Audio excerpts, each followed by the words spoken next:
wabarakatuh. Salam sejahtera bagi kita semua. Sebelumnya, saya akan mengucapkan terima kasih kepada Ibunda Profesor Dr. Hajah Hasnah Faizah, AR SPDM HUM, sebagai dosen pengampu mata kuliah fonologi. Assalamualaikum warahmatullahi wabarakatuh.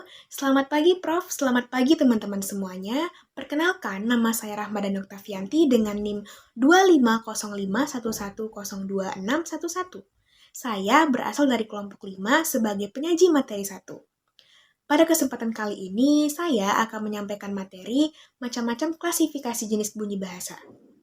Terdapat beberapa macam klasifikasi jenis bunyi bahasa. Menurut Marsono pada tahun 2018 terdapat 7 klasifikasi bunyi bahasa. Yang pertama, vokal, konsonan, dan semivokal. Pembagian bunyi menjadi vokal, konsonan, dan semivokal ditentukan oleh ada tidaknya hambatan pada aliran udara. Vokal dihasilkan tanpa hambatan sama sekali, sedangkan konsonan dibentuk dengan menghambat udara di bagian mulut tertentu. Sementara itu, semivokal secara teknis adalah konsonan, namun hambatannya belum cukup kuat sehingga belum menjadi konsonan yang murni. Yang kedua, nasal dan oral. Bunyi bahasa dibedakan menjadi nasal dan oral berdasarkan jalur lewatnya udara.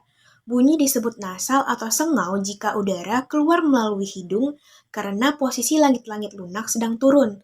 Sebaliknya, bunyi disebut oral jika langit-langit lunak terangkat untuk menutup jalan ke hidung, sehingga udara hanya mengalir keluar melalui rongga mulut saja. Yang ketiga, keras dan lunak.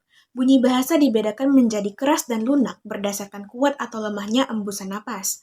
Bunyi disebut keras jika saat diucapkan, otot-otot bicara terasa tegang dan arus udaranya kuat. Sebaliknya, bunyi disebut lunak jika saat diucapkan tidak ada ketegangan otot dan arus udaranya terasa lemah atau santai. Selanjutnya, bunyi panjang dan pendek. Bunyi panjang dan pendek dibedakan berdasarkan durasi atau waktu yang dibutuhkan untuk mengucapkannya. Bunyi disebut panjang jika diucapkan dalam waktu yang lama, sedangkan bunyi disebut pendek jika diucapkan dengan waktu yang singkat. Yang kelima, bunyi rangkap dan tunggal. Bunyi vokal terbagi menjadi monoftong, yaitu vokal tunggal yang berdiri sendiri, dan diftong, yaitu dua vokal yang menyatu dalam satu suku kata. Perbedaan utamanya terletak pada pengucapannya. Jika dua vokal berada pada suku kata yang berbeda, maka keduanya tetap dianggap sebagai bunyi tunggal dan bukan merupakan diftong.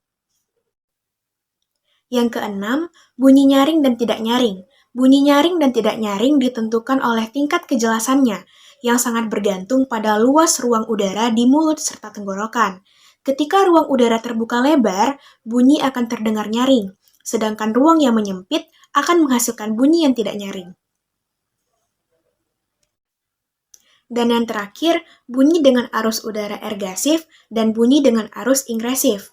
Bunyi dibedakan berdasarkan arah aliran udaranya, yaitu egresif jika udara keluar dari paru-paru dan ingresif jika udara justru masuk ke dalam. Bunyi egresif terbagi menjadi dua, yaitu pulmonik yang digerakkan oleh paru-paru dan glotalik yang digerakkan oleh tenggorokan. Sementara itu, bunyi ingresif juga terbagi dua, yaitu mekanisme glotalik yang arah udaranya masuk melalui tenggorokan, serta mekanisme velarik yang memanfaatkan gerakan di langit-langit mulut. Assalamualaikum warahmatullahi wabarakatuh. Perkenalkan, nama saya Intan Rudiarti dengan NIM 250511025557. Saya akan menjelaskan tentang klasifikasi lambang dalam fonologi. Dalam fonologi, klasifikasi lambang adalah pengelompokan simbol-simbol yang digunakan untuk melambangkan bunyi bahasa. Simbol ini umumnya menggunakan alfabet fonetik internasional atau IPA agar bunyi bahasa dapat ditulis secara tetap dan konsisten. Klasifikasi lambang dalam fonologi secara umum dibagi menjadi 3 jenis. Pertama, lambang bunyi segmental. Lambang segmental melambangkan bunyi bahasa yang dapat diucapkan secara terpisah. Lambang ini terdiri atas lambang vokal dan lambang konsonan. Lambang vokal melambangkan bunyi yang dihasilkan tanpa hambatan aliran udara, seperti A, I, U, E, dan O. Sementara itu, lambang konsonan melambangkan bunyi yang dihasilkan dengan adanya hambatan aliran udara. Contohnya P, B, T, dan K. Kedua, lambang bunyi suprasegmental.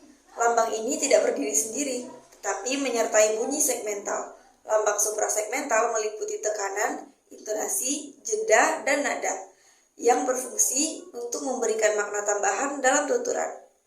Ketiga, lambang fonemik dan fonetik. Lambang fonemik ditulis dengan tanda garis miring dan digunakan untuk menunjukkan bunyi yang membedakan makna.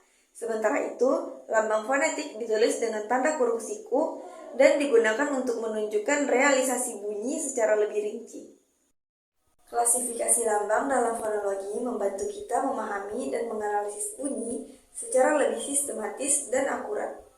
Assalamualaikum warahmatullahi wabarakatuh. Perkenalkan, nama saya Tesya Amelia Putri dengan NIM 2505 1102 492. Saya sebagai pemateri 3. Kita akan membahas tentang bunyi bahasa Fokait. Bunyi bahasa Fokait adalah bunyi bahasa yang dihasilkan tanpa adanya hambatan, berarti pada saluran udara ketika udara keluar dari paru-paru melalui alat ucap. Pada bunyi Fokait, aliran udara mengalir secara bebas sehingga tidak terjadi penyempitan maupun penutupan total pada alat artikulasi. Oleh karena itu, bunyi Fokait pada umumnya bersifat bersuara karena dihasilkan dengan adanya getaran pita suara dalam kajian fonetik. Bunyi Fokait sering dikaitkan dengan bunyi vokal yang berperan penting dalam pembentukan ujar.